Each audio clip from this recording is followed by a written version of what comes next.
Le doy la bienvenida. Hoy es 26 de julio, viernes de la 16ª semana del tiempo ordinario. Suplicamos la intercesión en la memoria obligatoria de los santos Joaquín y Ana, padres de la bienaventurada Virgen María, patrones de padres, abuelos, familias, matrimonios y los santos patronos de Ocaña, norte de Santander. San Joaquín y Santa Ana, padres de la bienaventurada Virgen María, son figuras importantes de la tradición cristiana, aunque gran parte de lo que se conoce sobre ellos proviene de escritos apócrifos y tradiciones posteriores. San Joaquín, según la tradición, Joaquín era de la tribu de Judá y descendiente del rey David. Se cree que vivió en Jerusalén y fue un hombre justo y piadoso. Pero durante muchos años él y su esposa Ana no tuvieron hijos, lo cual era considerado una gran aflicción en la cultura judía de la época. Ana, también conocida como Santa Ana, era descendiente de Aarón, el primer sumo sacerdote de Israel. Al igual que Joaquín, era conocida por su gran virtud y devoción. Según la tradición cristiana, Joaquín y Ana fueron finalmente bendecidos por la concepción de María después de años de oración y penitencia. El nacimiento de María es celebrado el 8 de septiembre. No se registran hechos históricos específicos de Joaquín y Ana en relación con Colombia. Joaquín y Ana son patrones de padres, abuelos, familias y matrimonios. Se les invoca especialmente por la salud de las mujeres embarazadas y por la protección de los niños. Uno de los milagros más conocidos atribuidos a ellos es la concepción milagrosa de la Virgen María en su vejez, cumpliendo así la promesa de Dios de darles un hijo. La canonización de santos Joaquín y Ana no se basa en evidencias históricas directas, sino en la tradición y devoción popular a lo largo de los siglos. Fueron reconocidos como santos por la Iglesia Católica y su fiesta se celebra el 26 de julio. Por eso hoy, 26 de julio, pidamos a los santos Joaquín y Ana que nos ayuden a fortalecer nuestros lazos familiares y a vivir con virtud y fe y a confiar en la providencia divina en nuestras vidas. Que su ejemplo de paciencia, oración y amor nos inspire a ser mejores padres, abuelos y miembros de nuestras familias. Dios Padre de bondad y misericordia, en tu consuelo y en tus manos queremos acoger en este momento en nuestra oración a nuestros padres de familia, a sus padres, nuestros abuelos. Queremos consagrar, Padre Dios, a la Sagrada Familia de Nazaret, a nuestras familias, a los matrimonios que hacen parte de nuestra familia, para que por intercesión de los santos Joaquín y Ana alcancen la santidad en medio de ellos, puedan vivir en santidad, amor, fraternidad, para que encuentren la felicidad que tanto anhelamos en cada uno de los matrimonios y en sus vidas. Gracias, Dios, por el ejemplo de ellos y que alcancemos nosotros la perfección en la vida de santidad y justicia. Lo suplicamos por el mismo Jesucristo que vive y reina por los siglos de los siglos. Le invito a disponer su oído, la mente, también el corazón, para proclamar el Evangelio propuesto en la liturgia de este día. Le proclamo la buena noticia de nuestro Señor Jesucristo según San Mateo, capítulo 13, versículos desde el 18 hasta el 23. En aquel tiempo dijo Jesús a sus discípulos: vosotros oíd lo que significa la parábola del sembrador. Si uno escucha la palabra del reino sin entenderla, viene el maligno y roba lo sembrado en su corazón.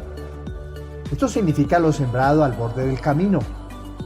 Lo sembrado en terreno pedregoso significa el que la escucha y la acepta enseguida con alegría, pero no tiene raíces, es inconstante y en cuanto viene una dificultad o persecución por la palabra sucumbe. Lo sembrado entre zarzas significa El que escucha la palabra, pero los afanes de la vida y la seducción de las riquezas la ahogan y se queda estéril. Lo sembrado en tierra buena significa el que escucha la palabra y la entiende. Este dará fruto y producirá 100 o 60 o 30 por uno. Palabra del Señor. Nuestra reflexión para el día de hoy. La propuesta de la primera lectura es del profeta Jeremías en su capítulo 3. El relato de hoy descrito supone los acontecimientos del año 587 o posterior. Esta sesión es muy posterior al resto del capítulo. Por este tiempo Jerusalén ya ha sido destruida y ha desaparecido el Arca de la Alianza, pero nunca más volverá a ser recuperada, como dice el versículo 16. Cuando crezcáis y os multipliquéis en el país, ya no se nombrará el Arca de la Alianza del Señor, no se recordará ni mencionará, no se echará de menos ni se hará otra. Por tal razón, se fija una fecha posterior al año 587 antes de nuestra era. El arca era el trono de Yahvé y ahora en su lugar el trono será la ciudad de Jerusalén, como lo dirá la instrucción del profeta Ezequiel en su capítulo 48, versículo 35. Dice: el perímetro total será de 18,000 codos, y en adelante el nombre de la ciudad será Yahvé está ahí. Jerusalén se convertirá en centro donde se reunirán todas las naciones. Recordemos lo que nos dice el profeta Isaías en su capítulo 2, versículos desde el 2 hasta el 3. Sucederá en días futuros que el monte de la casa de Yahvé será asentado en la cima de los montes y se alzará por encima de las colinas. Confluirán a él todas las naciones y acudirán pueblos numerosos. Dirán: venid, subamos al monte de Yahvé, a la casa del Dios de Jacob, para que él nos enseñe sus caminos y nosotros sigamos sus senderos. Pues de Sión saldrá la ley y de Jerusalén la palabra de Yahvé. Tema significativo de este pasaje es la reunión del reino dividido, predicha por los profetas del siglo VIII. En este caso serán Oseas y Miqueas. Encontramos esta relación en el profeta Oseas en su capítulo 2, versículo 2, y también en el profeta Miqueas en el capítulo 2, versículo 12. Pero esta reunión solo será posible cuando ambos reinos, Judá e Israel, hayan pasado por el desierto, tiempo posterior al exilio. Profundicemos en el profeta. El profeta Jeremías vivió en un tiempo de crisis y cambio profundo para el pueblo de Israel. Su ministerio profético tuvo lugar durante los últimos años del reino de Judá, en el periodo previo a la caída de Jerusalén y el exilio babilónico que ocurrió en el siglo VI a.C.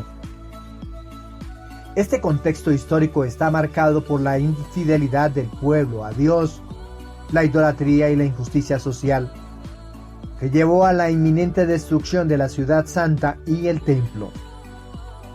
Jeremías, conocido como el profeta llorón por sus lamentos y súplicas, proclama un mensaje de advertencia, llamando al pueblo a arrepentirse y volverse a Dios.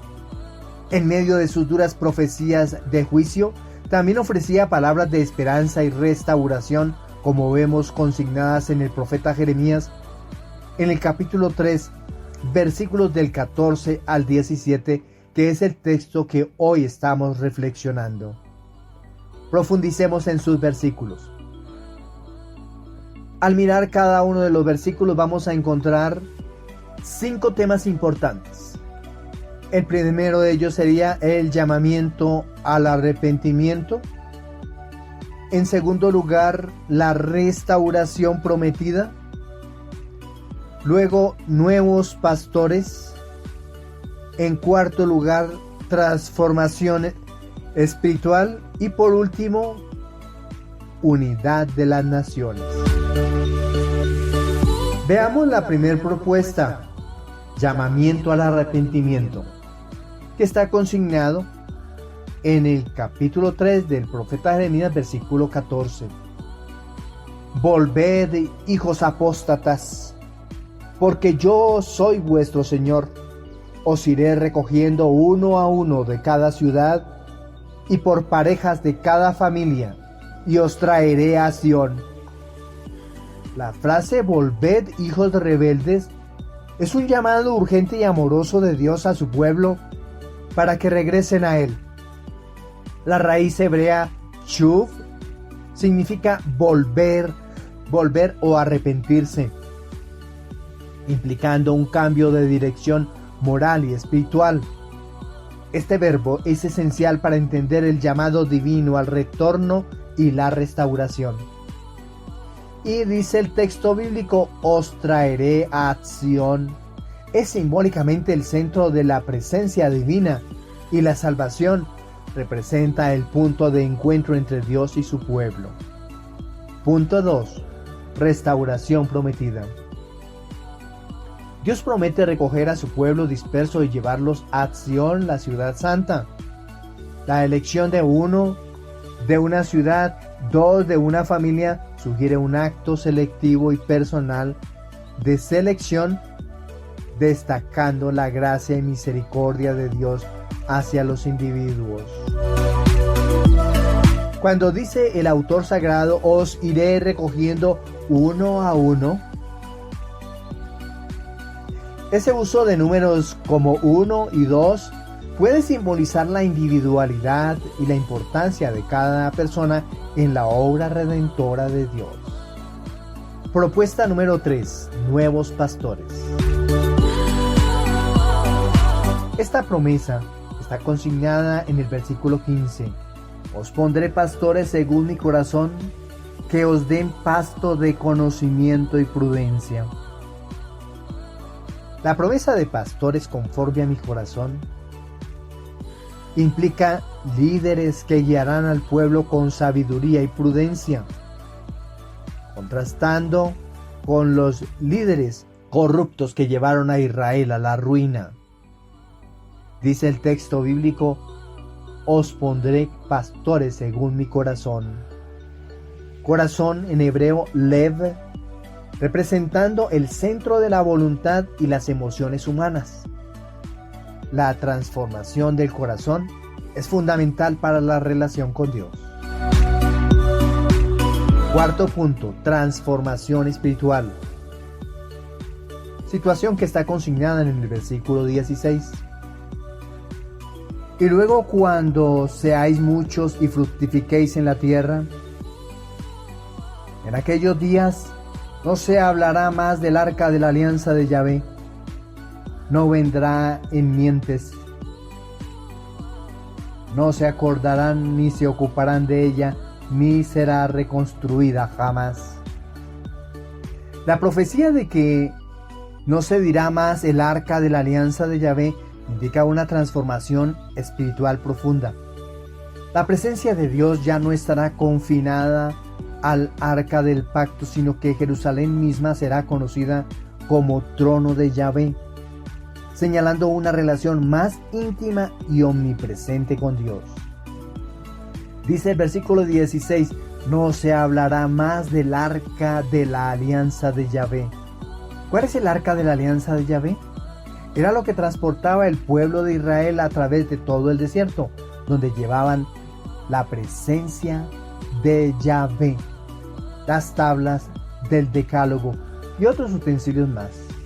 El arca de la alianza simboliza la antigua relación del pacto entre Dios e Israel. Su mención aquí subraya la transición hacia una nueva era de comunión directa con Dios.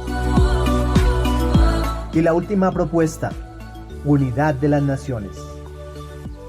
Todas las naciones se congregarán en ella en nombre de Yahvé. Esta frase anticipa un tiempo de paz y unidad bajo el gobierno de Dios, superando las divisiones nacionales y étnicas. Esto apunta a la visión escatológica del reino de Dios, donde su justicia y paz serán universales. San Agustín habla de la conversión del corazón como el centro de la vida cristiana, destacando la importancia de volver a Dios con un corazón arrepentido y transformado. Prácticamente es el centro de la evangelización. Cuando Jesús conoce a Juan el Bautista, la predicación de Juan el Bautista es dirigida al pueblo de Israel, invitándolos a la conversión. Jesús aprende esa enseñanza y comienza su predicación después de que recibe el don del Espíritu Santo, y su predicación es llevar a sus seguidores a la conversión. Por ende, sus seguidores, los discípulos, la predicación es exactamente la misma: la conversión, el arrepentimiento. Por eso, el centro de la vida cristiana es un camino de conversión. Día a día estamos en un proceso de conversión. ¿Qué podemos concluir de la primera lectura? En este tiempo de reflexión, Dios nos llama a volver a Él con un corazón arrepentido. La promesa de nuestros pastores y una transformación espiritual y profunda nos invita a confiar en la providencia divina y a buscar una relación más íntima con nuestro Creador. Por eso hoy, 26 de julio, pidamos a los santos Joaquín y Ana, padres de la Santísima Virgen María, que nos ayuden a fortalecer nuestros lazos familiares, a vivir con virtud y fe y a confiar en la providencia divina en nuestras vidas. Que su ejemplo de paciencia, oración y amor nos inspire a ser mejores padres, mejores abuelos y mejores miembros de nuestras familias. Amén. Ante esta propuesta que nos hace nuestro Padre Dios por medio de este texto del Antiguo Testamento, con esta propuesta del profeta Jeremías, le vamos a responder con uno de sus lamentos, con uno de sus llantos que están consignados en el mismo libro de Jeremías, capítulo 31, versículo 10, versículos del 11 hasta el 13. Y nosotros muy sutilmente, con hermandad, nos unimos al salmista para apoyarlo con esta frase antífona: el Señor nos guardará como un pastor a su rebaño. El salmo propuesto por la liturgia sería una extracción del libro de la Consolación, también del profeta Jeremías, en respuesta al oráculo que meditamos en la primera lectura como oráculo sobre Judá y Jerusalén en tiempos del rey Josías. Se invita a las naciones, a las islas lejanas, para que vengan a ser testigos de ese maravilloso acontecimiento, como dice el profeta Isaías en su capítulo 42, versículo 10.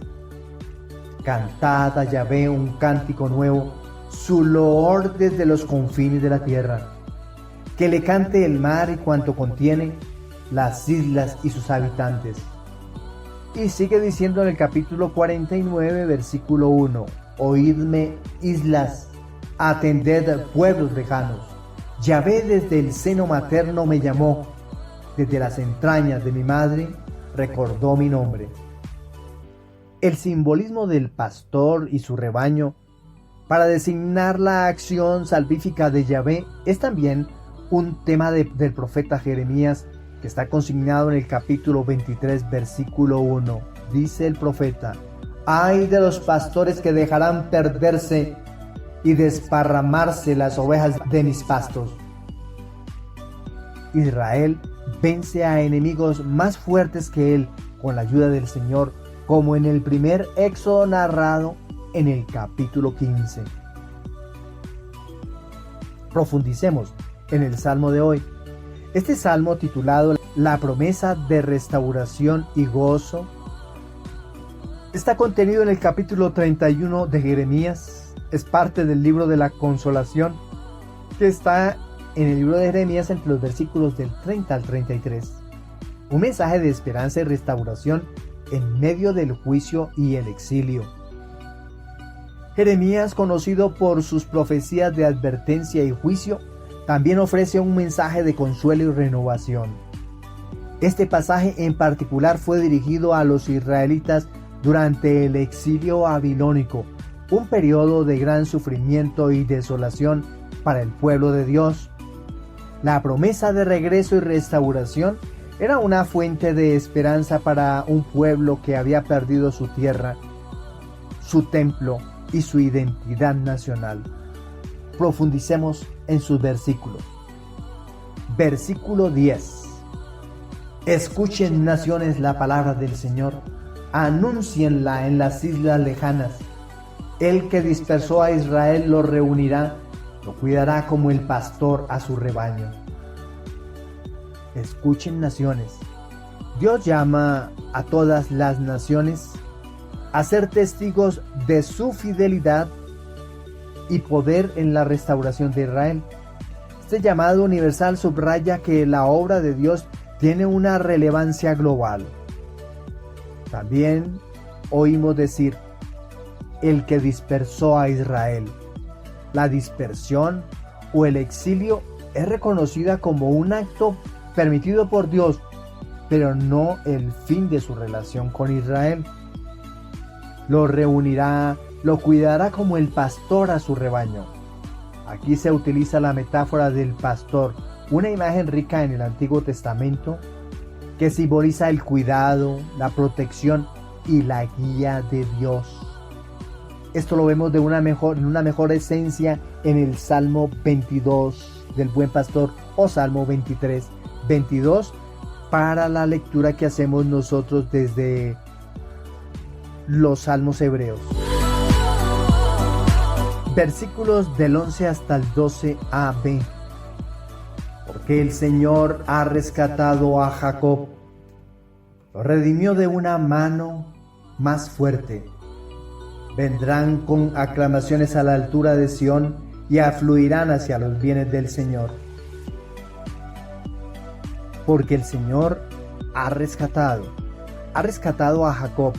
La redención de Jacob, en este caso sería Israel, porque Jacob, después tomó el nombre de Israel, es presentada como un hecho cumplido, asegurando al pueblo que Dios ha actuado y continuará actuando en su favor.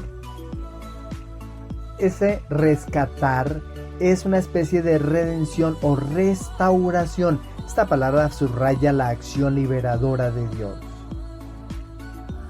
Lo redimió de una mano más fuerte. Esto probablemente se refiere a la liberación de la opresión babilónica, simbolizando la superioridad del poder redentor de Dios. Vendrán con aclamaciones. La alegría y el gozo son temas prominentes. El regreso a Sion es visto como una celebración festiva. Por eso han surgido 150 himnos que eran los que cantaban y exaltaba el pueblo de Israel en todo momento de dificultad, en todo momento de alegría, en todo momento de gozo, para dar gracias, para pedir, para suplicar. Parte de su oración la realizaban por medio de estos 150 salmos. Y la Iglesia Católica lo hace hoy en día. Obispos, sacerdotes, religiosos, religiosas y muchos laicos que conocen la oración llamada liturgia de las horas, realiza su oración por medio de estos 150 salmos. Dice el texto bíblico, y afluirán hacia los bienes del Señor. Esto sugiere una abundancia de bendiciones materiales y espirituales en la tierra restaurada. Versículo 13. Entonces se alegrarán las jóvenes danzando, se sentirán felices los jóvenes y los viejos. Convertiré su duelo en alegría, los consolaré y haré que su tristeza se transforme en regocijo. Entonces se alegrarán los jóvenes danzando. La danza es una expresión de alegría y libertad. La restauración traerá un renacimiento de la vida comunitaria y la celebración. Se sentirán felices los jóvenes y los viejos. Convertiré su duelo en alegría. Se sentirán felices los jóvenes y los viejos. La restauración afectará a todas las generaciones sugiriendo una renovación completa de la comunidad. Convertiré su duelo en alegría. Esta es una promesa de transformación radical. Dios no solo elimina la tristeza, sino que la transforma activamente en alegría. Alegría o regocijo refleja la respuesta humana a la acción redentora de Dios. Y termina el versículo diciendo: consolaré y haré que su tristeza se transforme en regocijo. El consuelo divino es más que alivio, es una transformación que lleva al regocijo profundo. San Agustín, en sus escritos, a menudo enfatizaba la esperanza y la restauración prometida por Dios a su pueblo. Aunque no hay un comentario específico de San Agustín sobre este pasaje de Jeremías, su obra La ciudad de Dios aborda temas similares de esperanza y redención, afirmando que las promesas de Dios son fieles y que Él siempre trae consuelo y restauración a su pueblo en tiempos de sufrimiento. Yo hago estos aportes de los santos, por ejemplo de San Agustín, de San Juan Crisóstomo y otros, porque han realizado unas obras espectaculares que yo hago mención de ellas y nombro los títulos de sus escritos para que ustedes tengan acceso a ellas, las busquen, las lean, profundicen y vayan creciendo en su espiritualidad, amando más a los que han sembrado semillas de esta Iglesia Católica con su vida, con su esfuerzo, con su sacrificio, con sus lágrimas y con gotas de sudor que emplearon para ejercer el ministerio que Dios les encomendó. Estoy hablando aquí en este caso de La ciudad de Dios, obra de San Agustín. Por eso hoy 26 de julio pidamos a los santos Joaquín y Ana que nos ayuden a fortalecer nuestros lazos familiares, a vivir con virtud y fe y a confiar en la providencia divina de nuestras vidas. Que su ejemplo de paciencia, oración y amor nos inspire a ser mejores padres, abuelos y miembros de nuestras familias. Amén. Desde ya aprovecho esta oportunidad antes de reflexionar el Evangelio para que vayamos a este canal, al canal original de YouTube de Yesid Peñuela. Hoy lo estoy organizando porque lo tenía desordenado y vamos a encontrar ahora varias secciones en el canal de YouTube donde podemos encontrar temas de teología, porque prácticamente este canal es como una escuela virtual de evangelización. Tenemos en primer lugar la liturgia de la palabra, todas las reflexiones que hemos venido haciendo durante creo que 2 o 3 años. Luego tendremos nosotros la sección de manual de indulgencias que he estado leyendo, que he estado colgando por si a alguien le interesa, y si veo que a alguien le interesa, que tiene buenas visitas, entonces seguiré haciendo esa lectura para que conozcamos cuándo debemos nosotros y cómo debemos ganar las indulgencias, aprovechando que se acerca el año jubilar del año 2025 que nos regala el Papa Francisco y la Iglesia, que cada 25 años celebra su año jubilar. Después del manual de indulgencias tenemos la teología pastoral, un canal de más de 50 videos reflexionando temas de teología, de asignaturas de teología, sacramentos, predicación y otros tantos, que seguimos organizando para que ustedes tengan acceso a esos temas importantes y aprendamos y profundicemos más en nuestra fe católica. Continuamos nuestra reflexión. La propuesta del Evangelio. Hoy el Evangelio nos propone la explicación de la parábola del sembrador. Está consignado en el Evangelio según San Mateo capítulo 13. El sembrador es el Padre Dios, dueño del terreno, quien lo creó, lo aró y sembró la semilla. La semilla es la palabra y la palabra es el Hijo de Dios. Ya lo dijo el Evangelio según San Juan capítulo 1 versículo 1 y siguientes. Esa palabra es el Hijo de Dios, Jesús. El terreno en donde Dios cultiva la semilla es el asunto del tema que estamos meditando hoy. El fruto que de la semilla depende tan solo del terreno. Si está bien preparado, abonado y tiene buenos insumos. El amable lector, el amable escucha es el terreno. Tú eres el terreno. ¿En cuál de todos estás tú? ¿En cuál terreno estoy yo? ¿Al borde del camino? ¿En terreno pedregoso? ¿En medio de zarzas o en tierra buena? Para saber, hemos de ver nuestros frutos, tus frutos, y tendremos la respuesta. Cuestionándonos, haciéndonos las siguientes preguntas. ¿Soy una persona espiritual? ¿Soy constante lector de la palabra de Dios? ¿Me gusta escuchar la palabra de Dios? ¿Soy una persona que me siento realizada? ¿Soy una persona de paz? ¿Soy una persona feliz? ¿Soy optimista? ¿Mi familia es feliz y unida? ¿Trabajamos todos los integrantes de mi familia por el reino? ¿Yo trabajo por el reino?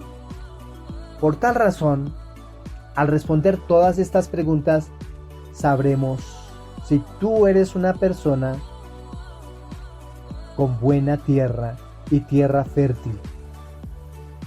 Por tal razón, la indiferencia no hace parte de la construcción del reino ni sirve para asfaltar el camino hacia el cielo. Profundicemos en el Evangelio de San Mateo. El Evangelio de San Mateo fue escrito en un contexto en el que las primeras comunidades cristianas enfrentaban desafíos tanto internos como externos. Mateo, escribiendo probablemente entre los años 75 y 80, busca consolidar la identidad de la comunidad cristiana y su misión en el mundo. El capítulo 13 contiene varias parábolas de Jesús que enseñan verdades profundas sobre el reino de Dios mediante imágenes sencillas y cotidianas. Al profundizar en el Evangelio del día de hoy encontramos dos temas importantes. 1. La parábola del sembrador. 2. 4 tipos de terreno. Pero antes quiero que escuchen la siguiente reflexión. Un ejemplo impactante de la naturaleza es la historia de las águilas. Las águilas enseñan a sus crías a volar dejándolas caer desde lo alto y luego atrapándolas si fallan. Este proceso puede parecer duro, pero es esencial para que aprendan a volar. De manera similar, la palabra de Dios puede desafiar vuestras zonas de confort, pero es esencial para nuestro crecimiento espiritual. Como las águilas que desarrollan fuerza y resistencia en sus alas, a través del desafío también nosotros desarrollamos raíces espirituales profundas a través de la práctica y la perseverancia en la fe. Profundicemos entonces en los versículos del día de hoy. En primer lugar, la parábola del sembrador. Allí encontramos un simbolismo del sembrador. El sembrador representa a Jesús, quien proclama el mensaje del reino de Dios. Y tenemos luego las semillas. La semilla es su palabra, es la palabra de Dios. En la Biblia, la semilla frecuentemente simboliza la vida y el crecimiento espiritual. En segundo lugar, tenemos 4 tipos de terreno. El camino. 2. El terreno pedregoso. 3. Entre abrojos. Y 4. Tierra buena. El camino. En griego sería odos. Representa a aquellos que oyen la palabra, pero no la comprenden, permitiendo que el maligno la arrebate. El segundo terreno es el pedregoso. Simboliza a los que reciben la palabra con alegría, pero no tienen raíz, por lo que caen ante la tribulación. En tercer lugar, entre abrojos. Representan a los que oyen la palabra, pero las preocupaciones mundanas y las tristezas la ahogan. Acantai es abrojos. Acantai. Tierra buena significa aquellos que oyen, entienden y dan fruto abundante. Nosotros terminábamos el Evangelio del día de hoy diciendo que el que oye la palabra y la entiende, este da fruto y produce 160 o 30 por 1. Los números 160 o 30 por 1 representa la abundancia y la multiplicación de los frutos del reino de Dios en aquellos que reciben y entienden su palabra.